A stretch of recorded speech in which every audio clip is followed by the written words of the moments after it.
Selamun aleyküm arkadaşlar. Hepiniz videomuza hoş geldiniz. Bugünkü videomuzda Cupra Formentor ile ilgili gelen bütün soruları cevaplayacağız. Yani Instagram'da olsun, TikTok'ta olsun, YouTube'da olsun yorumlarda birçok soru, birçok bilinmezlik var Cupra Formentor ile ilgili.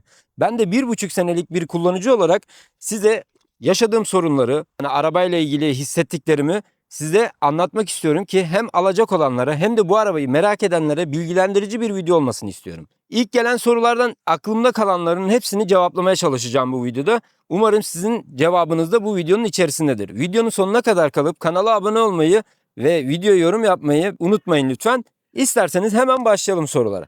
İlk olarak gelen sorulardan bir tanesi aile kullanımına uygun bir otomobil mi?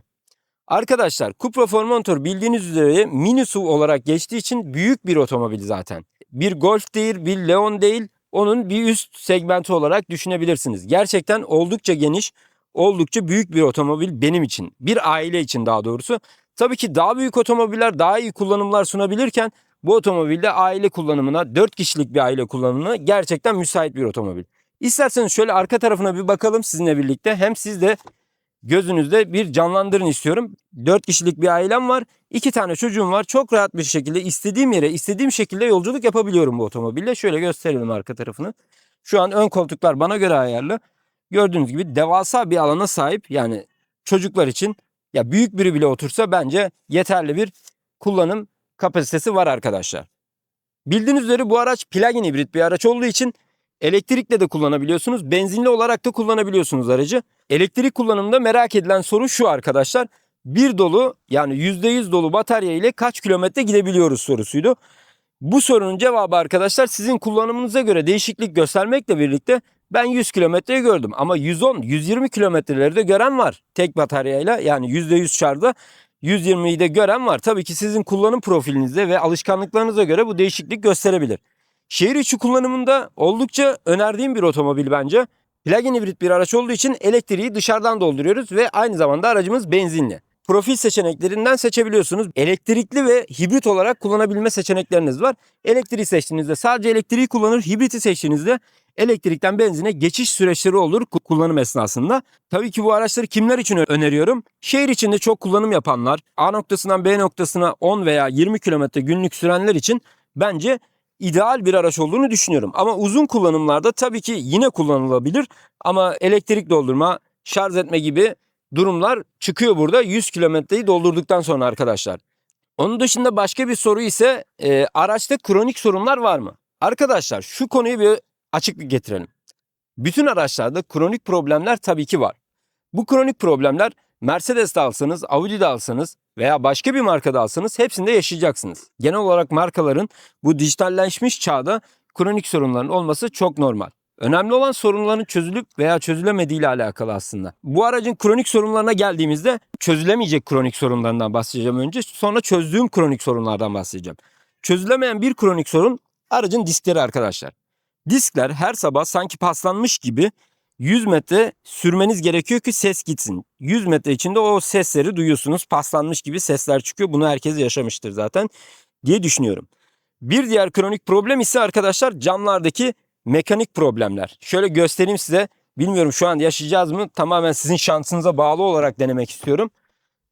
Şöyle camı indirdiğinizde yarıya kadar tekrar yukarıya kaldırmak istediğimde aşağı iniyor. Gördüğünüz gibi şimdi kalktı. İkinci seferde kaldırabildik camı. Bu ikisi yani benim yaşadığım kronik problemler. Yani çözülemeyecek problemler. Tabii ki bu camların problemlerini çözenler varmış. İçerideki tertibatı değiştirip serviste bu problemleri çözenleri de varmış arkadaşlar. Ama diskle alakalı ben servise sorduğumda bunun düzelmediğini, hani diski değiştirseniz bile sonuçta aynı disk kullanılacağı için muhtemelen aynı problem devam edecektir. Bir diğer soru ise aracın yalıtımıyla alakalı arkadaşlar. Gerçekten yalıtımdan memnun değilim. Bunun bir üst model olan Terem vardı. Bir paketinde sanıyorum çift cam özelliği gelmiş. Onda yalıtımın çok iyi olduğunu söylediler ama ben bu araçtaki yalıtımı beğenmiyorum. 100 kilometre hızdan sonra çok fazla rüzgar sesi alıyor içeriye ve kaput koruması da olmadığı için motor sesi çok fazla içeriye geliyor. Bu motor sesi sizin zannettiğiniz gibi güzel böyle sizi tatmin edecek bir motor sesi değil. Bildiğiniz bağırma sesi arkadaşlar. Onu da belirtmiş olalım. Yani yalıtımını beğenmiyorum. Şimdi kaput yalıtımından bahsetmişken ön tarafa da bir geçelim. Kaputun içinde gösterelim size plug-in hibritte nasıl oluyor.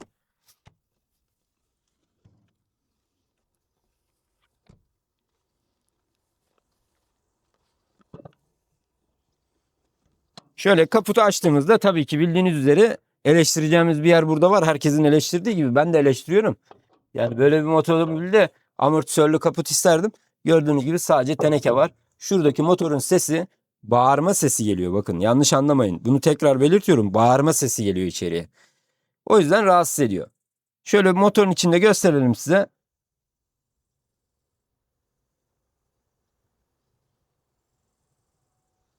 Yani beğenmediğim şeyleri söylüyorum. Burada yanlış anlaşılmasın.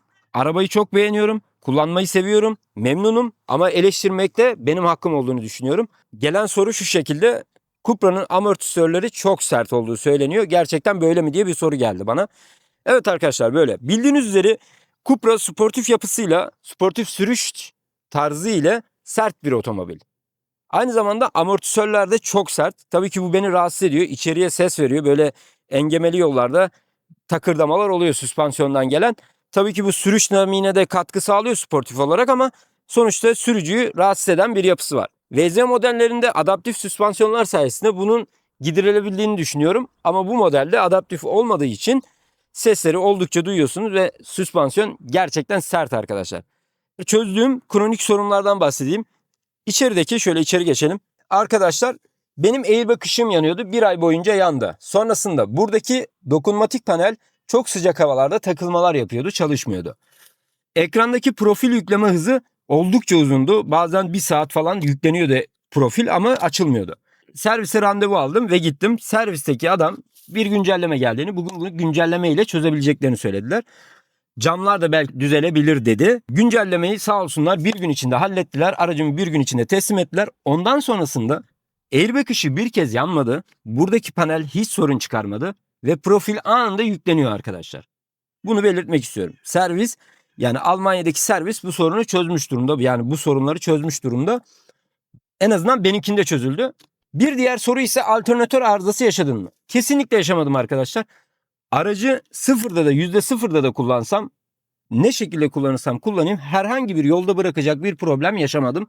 Umarım yaşamam. Allah kimseye yaşatmasın. Yeni bir soru da şu. Arkadaşlar bu araç sonuçta dışarıdan şarj olduğu için şarj etmezsek ne olur gibi bir soru var. Şarj etmiyoruz arkadaşlar. Ben de etmedim. Hatta bunu denemek için etmedim. %0'a getirdim. Bir hafta boyunca %0'da bu aracı kullandım ben. Tabii ki kendi doldurmuyor. Hiç yani geri dönüşüm olmuyor. %1 bile olmadı yani bir hafta boyunca. Ama tabii ki kalkışlarda yine elektrik desteğiyle kalkıyorsunuz. Sonrasında benzine geçiyor. Ama bir hafta boyunca kullandığımda hiçbir sorun yaşamadım. Bir hafta sonunda şarja taktım, doldurdum. Aynı şekilde devam ettim arkadaşlar. Hiçbir problem yok. Yani yapılabiliyor. Ben yaptım. Tabii ki tavsiye ediyor muyum? Tavsiye etmiyorum. Sadece denemek için yapmıştım. Yani arkadaşlar durum bundan ibaret. Hani ben bütün soruları yanıtladığımı düşünüyorum. Evet arkadaşlar, bugünkü videomuz da bu kadardı. Umarım sizin de sorunuzun cevabı bu videonun içerisindedir. Eğer videonun içinde sorunuzun cevabı yoksa yorum yapmaktan sakın çekinmeyin. Ben bütün yorumlara cevap veriyorum. Siz de kanala abone olmayı unutmayın. Böyle videoların gelmesini ve bizim de motivasyonumuzun yükselmesini istiyorsanız beğenmeyi de unutmayın arkadaşlar. Bunun gibi birçok arabayı inceliyorum. Bu araç benim olduğu için bununla detaylı olarak inceliyorum. Çok da merak eden, çok da soru soran arkadaşlarımız var. Bunların sorularına bir nebze olsun bilgilendirici bir video yapmak istedim. Umarım video hoşunuza gitmiştir. Hepiniz hoşça kalın. Kendinize çok iyi bakın arkadaşlar.